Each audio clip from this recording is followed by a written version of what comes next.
Dr. Duckman identified a cluster of neurodegenerative disease associated with coal preparation plant toxins. We studied these over years. This is one of the members of that cluster identified and documented by Dr. Ellen Duckman as a warning for action and evaluation. Yes. What I was going to speak to you about, since you have limited to 2 minutes, I'm going to try to get it done as fast as I can. I worked in the coal industry, mostly in the preparation plant, for I think around 19 years. Well, I was directly exposed to a number of numerous chemicals, which was very toxic, and we had no MSD sheets ever talked about during safety meetings. I'm sure probably they know what was in the chemicals. We didn't. You know, otherwise we would have brought up the safety issue of it. But to make it fast is, he is correct. I wasn't diagnosed, or he wasn't the one that filed comp for me. I was sent to West Virginia University, where I seen Dr. Duckman, who was the head neurologist at West Virginia University. But I also seen numerous other doctors before I seen Dr. Duckman up there. He ordered a PET scan. I'm sure you're familiar with PET scans. Okay, it showed 3 parts of my brain that was injured. Deterioration, just like I was losing brain cells, which still continues. I just came out of the hospital the other day. They thought I had a stroke, which it wasn't. But that's, I'll go on with that. I was the first one to take a PET scan at West Virginia University. I was the first one. Okay. When he read, I had no intentions of filing compensation when I went up there. Nor did I ask him to file for me. He took it upon himself after I came out of the PET scan. He read the results, and he said, before you leave here, he said, have you ever filed compensation? I said, no, because I don't know what to file on. And he said, I will fill your papers out here, and you'll receive letters from the board when you know what's going on and everything. So he did. He filled out my papers. I filed. They turned me down. I refiled. I had credible doctors, a number of doctors to look at me. Dr. Kostenko was probably just a part of some of the doctors that I've seen. I don't know where it was just a new thing to y'all, to the board that had never been an issue before. Chemical occupational exposure in the preparation plants and in water systems. I think it was just, I think it's a new thing to you, and you more or less kind of overlooked it, more or less to the side, and maybe thought it wasn't a high enough issue to look at. You know, I'm not sure. But anyway, I was turned down, like I say, by compensation. Well, when I filed again under the same Supreme Court. The Supreme Court, when they got my papers, they wouldn't even hear it. They wouldn't even listen to my lawyer. If I may, I'm a practicing physician, as are 2 other members of this board. In the past 2 years, I've probably had 20 people that I've filed workers' comp claims on. Yes. And every one's been turned down. That's how Brick Street's saving money. I don't have any control over Brick Street as a member of this board. If I may, the complaint alleges a series of ethical rule violations. Obviously, that will need to be defined and looked at as issues. I'm saying that the system of physicians as a group that did review his claim for workers' compensation are part of this scheme. And it breaks modern medical ethics as defined by the board. Are all of these physicians osteopathic physicians? The respondent is the osteopath who is, whether they're a willing member or not a willing member, is a member of the scheme and acts to further the Were there common MD purpose. physicians also that partook? It is, yes, mostly. The complaints been filed with that board? No. There's no question, excuse me, doctor, there's no question of whether I have chemical exposure or whether I don't. There's no question of that because I have it on record that I do. And I have it from the West Virginia University. I have it from numerous of other doctors in Huntington, which are forensic doctors. They've done every test in the world on me that they can possibly do. The forensic psychiatrist, neurologist, okay, he's all through it. He gave me every test in the world and said that there was no way that you could fail this test. You know, you can't cheat on it. I came down here, I guess, to hopefully that somebody would take a little bit of authority at least and find out what's going on and not put it on Dr. Kostenko's shoulders since he's the one that first diagnosed this or partly diagnosed it. And it seemed like it was all taken out on him because I'm not being aggressive against y'all or not being hostile against you. But somebody needs to listen because this is not just people that has works in the prep plants or in like her in the laundry places, and I don't know who all else here is represented. But these are issues that, having to do with clean water itself. See, I used to run a water plant. I know what flock is. As the old saying goes, I can take the dirtiest water you got here. With the right chemicals, I can make it look as clean as that glass. But that does not take the chemical out of the water. I worked for Massey Coal. I had 29.25 years in the union, like 3/4 of a year. They had a full retirement.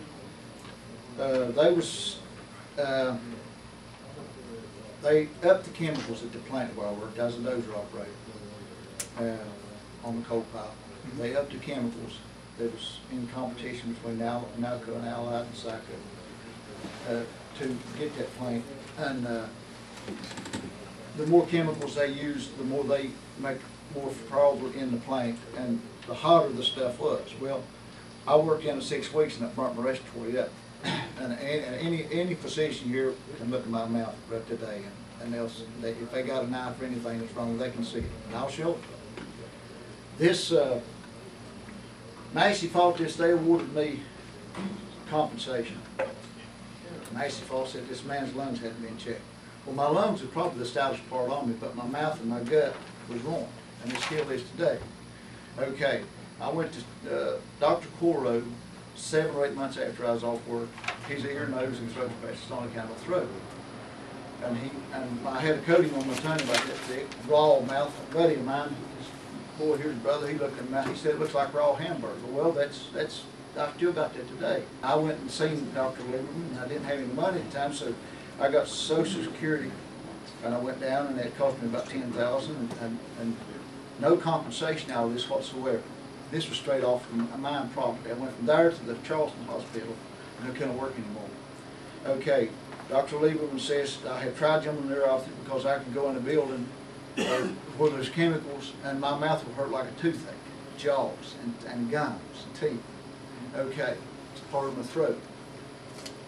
It's like I've got a mouthful of big sag all the time. It's like I breathe pure menthol.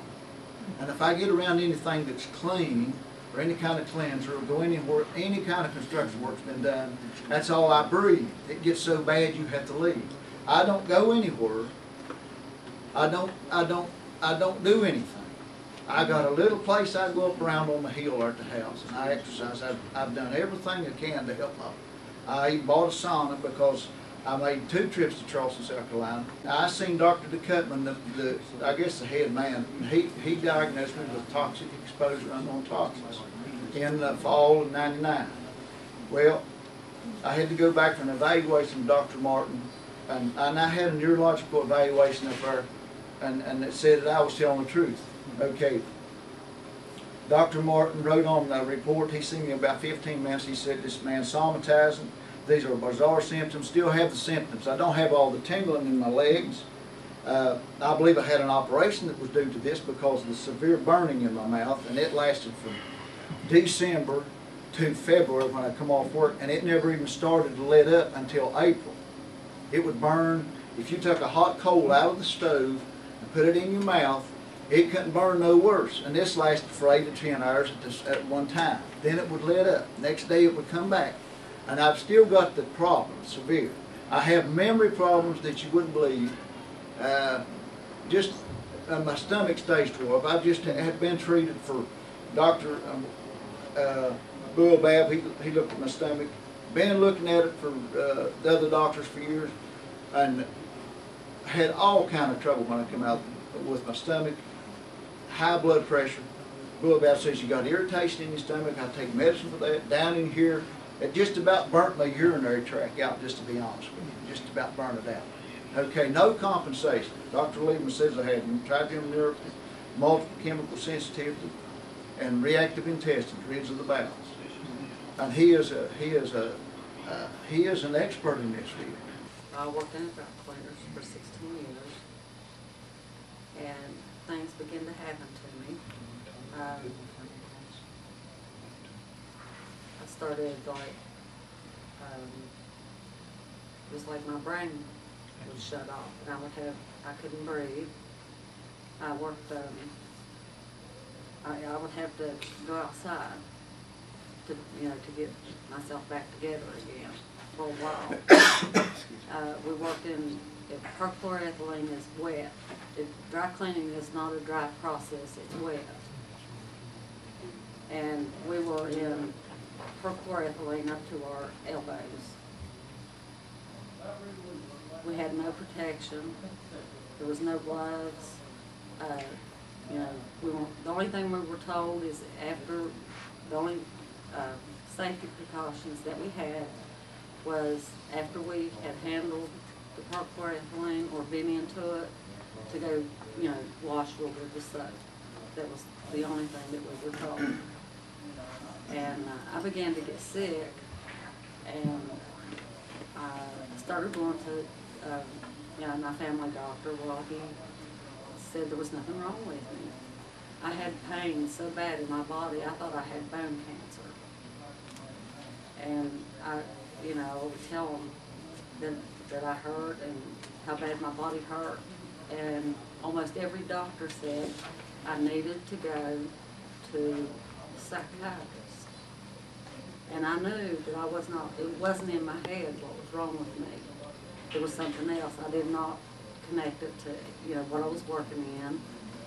I really thought I had cancer. And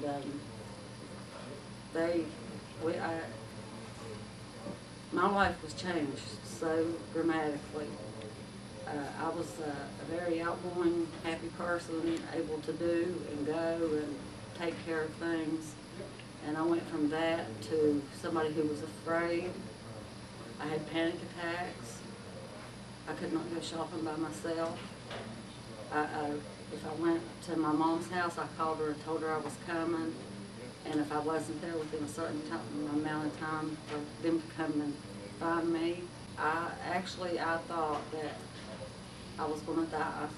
And I made funeral plans for myself. I got a life insurance policy, and I wrote down everything that my kids, my husband would need to know. And that was like in May of 1999. One of my sisters knew a guy that had worked in the mines and had been exposed to propylethylene and toluene and some things like that.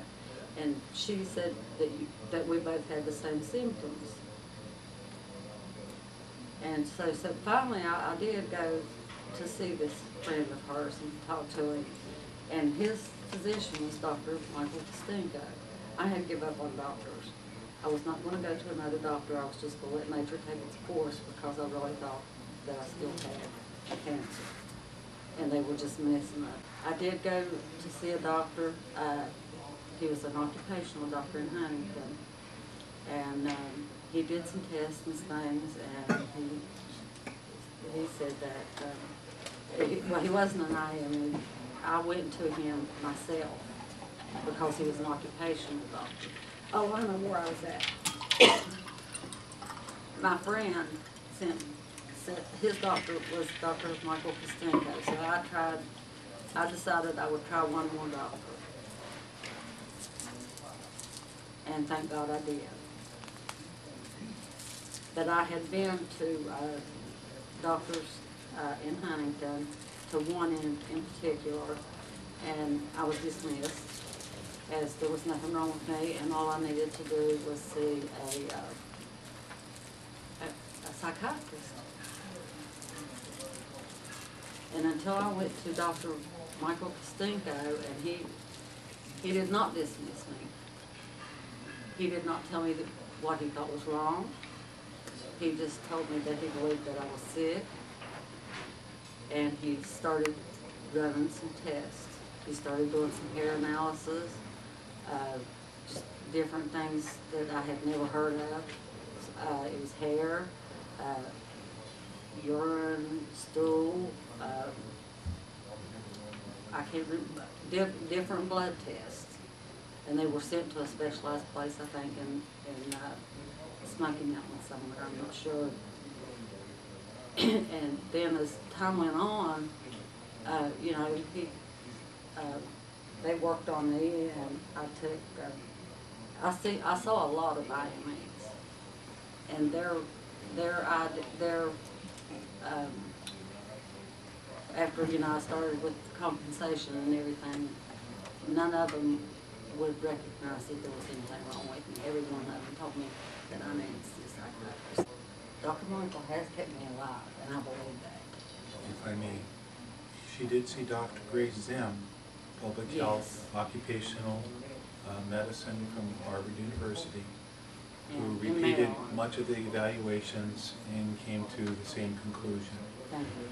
The physician she saw about 1998 or so, she didn't realize was also on the editorial board of Work Loss Data Institute, an institute which is industry or corporate interested to corporate interests, which is in the complaint, and also a member of the advisory board, editorial board of the American Board of Independent Medical Examiners, which were also alleging to be a corporate special interest, and for which the complaint is looking for a determination of whether or not you are in ethical relationship as a physician to be professionally associated with these groups.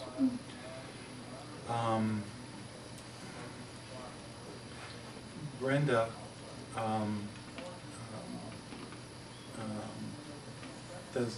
the same doctor was also on the Workers' Compensation Healthcare Advisory Panel in 2000, listening to her appeal for medical understanding and guidelines for both her condition and for her industry. Is that doctor an osteopath? No. Physician? No.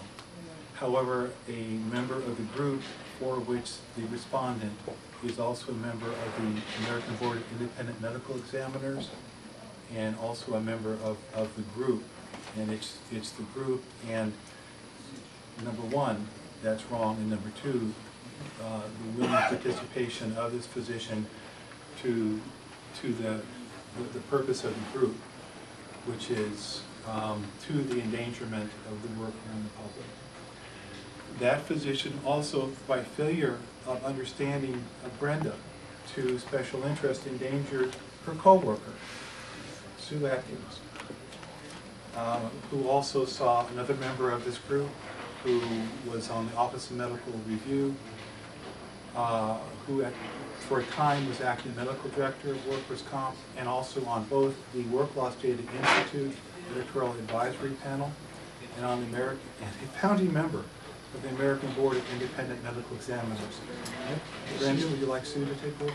Have these individuals filed complaints with the Board of Medicine regarding? I told them that I was filing a complaint as a physician. Have you filed a complaint with the Board of Medicine? With regard to, no, Dr. Kostenko was just saying, have you? For one of the physicians, I did. However, they also did not act, and then I put my resources into my board. There's one other thing I would like to say about the doctor that I saw in Maryland.